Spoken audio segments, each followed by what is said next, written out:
Have you ever ordered a case of wine and wondered, where did these come from? Well, these wines all come from one very special winery. Come along with me to Chile to see where and how these wines are made. Bienvenidos a Cremaschi Furlotti. Let's go make some wine. To show us the ropes, we met Cremaschi Furlotti's winemaker Gonzalo. I may or may not have gotten distracted by this cute dog we found in the vineyard, but back to the wine.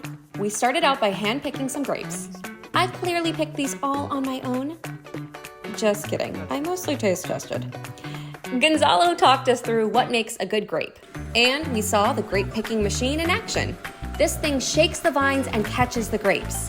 I mean, look how big this bad boy is. I was clearly shook. Once the picking was done, we followed the truck full of grapes back to the winery.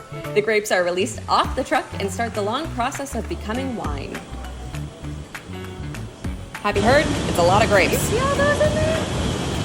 That's insane.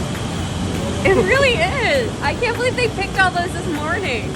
It literally was just one morning's worth of grape harvesting. I will never get over it. From there, the grapes went on their merry way to start getting cleaned up. Now this machine sorts out the twigs and branches. Look at them go.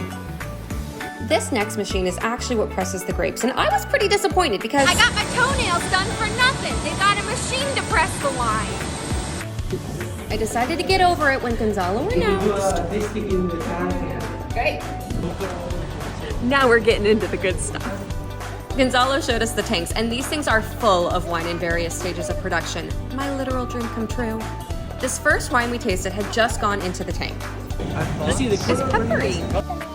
And this next one we tried had been sitting in there for about 30 days.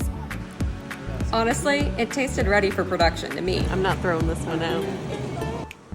Now, as we were walking through tank upon tank of wine, I had to ask, how much wine was I in the presence of?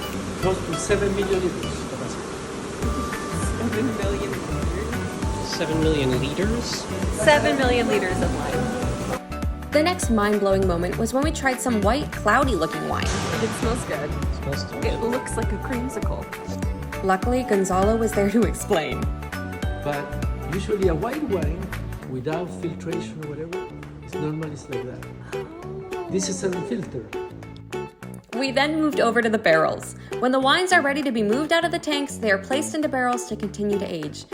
We tried this same red when it was in the tank. See the difference? 1 year difference. It's amazing. And with that, day one was over and it was time to rest up for another day of wine education. Stay tuned for part 2.